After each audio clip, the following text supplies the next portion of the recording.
So I was out on the Tern bike yesterday and ended up going sort of cross country, and it was really muddy and quite difficult. But I managed to hit a log. Someone had put a log across the path so they could use it as a stepping stone, basically. And I just caught the edge of this quite big log with the derailleur, and of course it bent it round. So it's bent the hanger as they're supposed to. They're designed to bend, aren't they? But yeah, it was completely out of whack. So I had to bend it back just by forcing this round, and it got me home, but it's still way out of line. I don't know if you can see that, but it's, yeah, I mean, looking at it from around here, for instance, yeah, I mean, so this is actually rubbing against the side, so it's far from ideal. So I'm going to take the chain off, take the derailleur off, disconnect the cable, and give it a proper clean and straighten it out.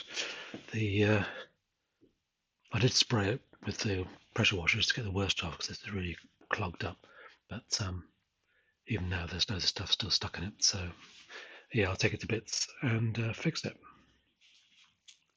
Yeah, so you can see how badly bent that hanger is. I should be able to straighten it back, I think, but otherwise I'll have to get a new one, I suppose. But also, this is bent as well. So it's full of mud and stuff as well. So yeah, not great, but it can be fixed. Let's get the hanger off and get that straight first. Okay, so see if I can flatten this.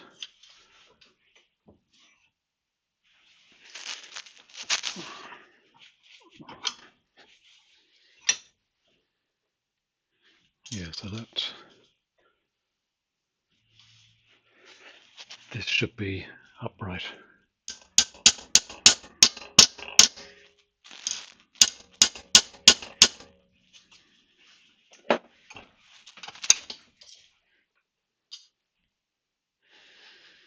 And this surface should be flat, which it isn't quite.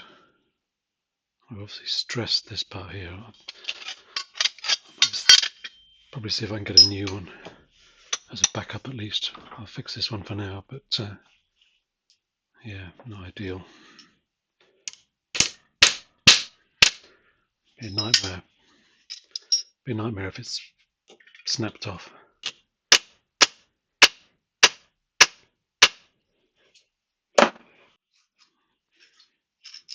Yeah, that's pretty flat now.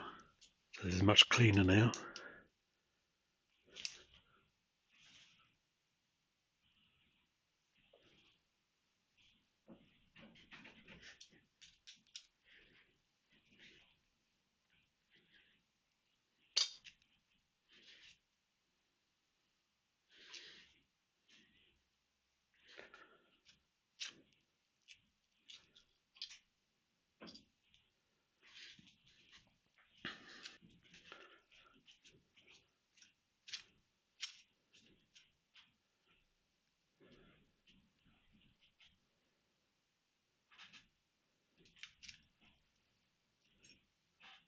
Again, a bit of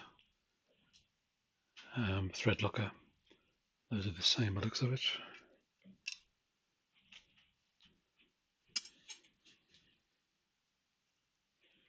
A lot of gunge in there still. So just clean this out.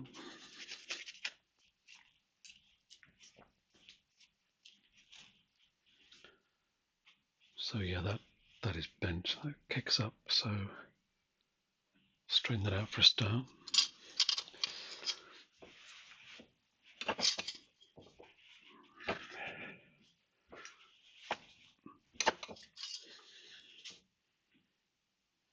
Yeah, that's better. That's flat now. This one is not so bad.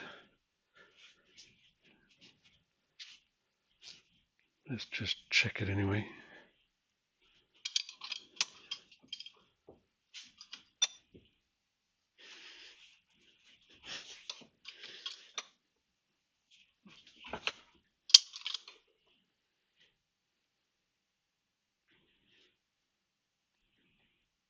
Yeah, that's fine.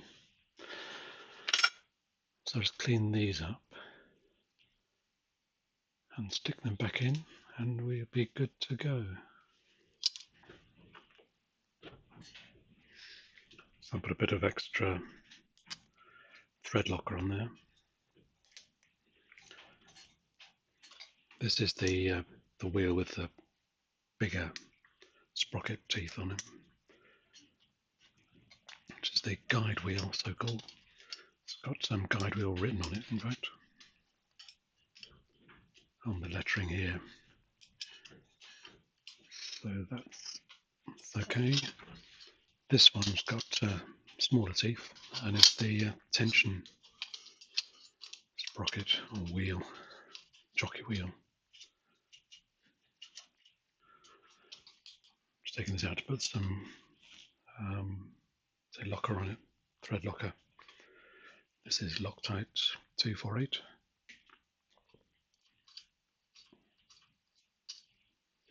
Right, that looks better, much more straight.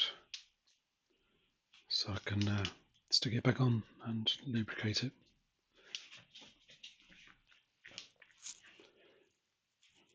Right, so the bike's upside down, but it's all back together and lubricated, and I've adjusted the throw of the derailleur so that it gets all the gears correctly and indexes properly. One thing I've noticed again is that having got this wider tyre on, it does get very close. In fact, in lowest gear, it does touch the tyre now that everything's straightened out. So I think I got away with it before because it was probably slightly bent when I put the tyre on. Yeah, this tyre is 2.15 inches wide, which is really too wide for this derailleur. So I wouldn't recommend fitting one of these tyres. I'd go for the 2.1, which is what I had on originally. But still, I think it's fine for what I need. And so rubbing the tyre slightly on in first gear. I'm very rarely use first gear anyway. I can live with that. Okay, thanks for watching.